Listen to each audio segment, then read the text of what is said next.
想忘掉你，不解這溫柔，你接受，能重做時光，只需留一句話就足夠。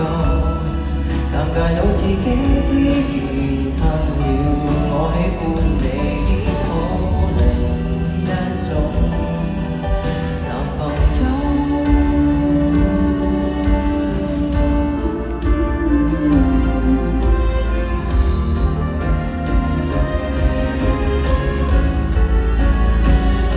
其實我只想你曾問到搞不清楚你先開口。我只想忘掉你聽到的表情，像很荒謬。